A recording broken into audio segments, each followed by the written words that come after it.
கொஞ்சம் பயமாக இருக்குது. இப்போலாம் வெளியில் வந்து இந்தியன் ஃப்ளாக் இருந்தது, எடுத்து வச்சு இப்படி போஸ்ட் கொடுத்தோன்னா ஐயோ இதனால நம்மளை ஏதாவது பிராண்ட் பண்ணிடுவாங்களா, நம்மளை ஏதாவது சொல்லிடுவாங்களா, இந்தியன் ஃப்ளாக் தான் நம்ம இந்தியன் தானே அப்படின்னு தான் தோணுது ஃபஸ்ட்டு. ஆனால் டக்குன்னு வந்து ஏதாவது சொல்லிடுவாங்களான்னு சொல்லிட்டு, ஏன்னா இன்றைக்கி இப்போ நான் வந்து ட்ரெய்லர் நாளைக்கு வரப்போகுதுன்னு போஸ்டர் போடுறேன், கீழே வந்து என்னோட டிஸ்ட்ரிபியூட்டர் எஸ்ஆர் பிரபு மேலே இருக்கிற கோவத்தில் என்ன வந்து திட்டுறாங்க. என்ன எதுக்கு திட்டுறாங்கன்னு பார்த்தா அவர் மேலே இருக்கிற கோவத்தில் திட்டுறாங்க. திருப்பி இந்த பக்கம் பார்த்தா வேற யார் மேலே இருக்கிற கோவத்தில் திட்டுறாங்க. இன்னொருத்தங்க பார்த்தா இவன் ஒரு பாவாடை, இவன் படத்தை அடிக்கணுன்றாங்க. இல்லை நான் வேஷ்டி, நான் ஒரு வேஷ்டி, பாவாடை கிடையாது. பாவாடைனா என்னென்னு எனக்கு ஃபஸ்ட்டு புரியல. நான் பாவாடை கிடையாது, நான் பாவாடை இல்லைன்றதுனால ஒரு பக்கம் என்னை வந்து சங்கின்னுவாங்க. நான் சங்கியும் கிடையாது.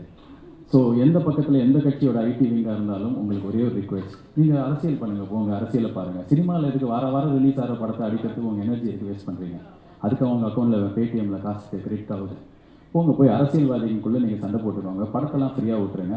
அதே மாதிரி தான் ரசிகர்கள், இந்த ரஜினி ரசிகர்கள், கமல் ரசிகர்கள், அஜித் ரசிகர்கள், விஜய் ரசிகர்கள், சூர்யா ரசிகர்கள்னு சொல்லிட்டு எல்லா ரசிகர்கள் இருக்கீங்க. எல்லா நல்ல படத்தையும் போய் பார்ப்போம். உங்களுக்கு படம் பிடிக்கலன்னா அதையும் நீங்கள் சொல்லலாம், எல்லாருக்குமே எல்லா உரிமையும் இருக்குது.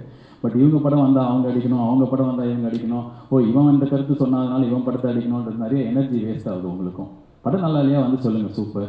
ஆனால் டார்கெட் பண்ணி அடிக்கிறது வந்து கொஞ்சம் பயமாக இருக்குது. நான் வந்து பாவாடையும் கிடையாது, பேண்ட்டு சட்டையும் கிடையாது, சங்கியும் கிடையாது, ஊப்பியும் கிடையாது, அண்ட் இவர் ஃபேன் கிடையாது, அவர் ஃபேனும் கிடையாது. ஒரு நல்ல படம் எடுத்திருக்கோம்.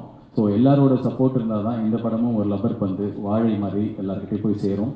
November 29th இந்த படம் ரிலீஸ் ஆகுது. So as an entire team, ஒரு young team, we are presenting you a very good film அப்படின்னு நாங்கள் நினைக்கிறோம், நம்புகிறோம். ஸோ உங்கள் எல்லாரோட சப்போர்ட்டோட இந்த படம் நல்லா ஓடணும் அப்படின்னு நாங்கள் ஆண்டவனை பிரார்த்திக்கிறேன். Thank you so much for being part of this event. God bless you all. Thank you. Wishes luck. நன்றி.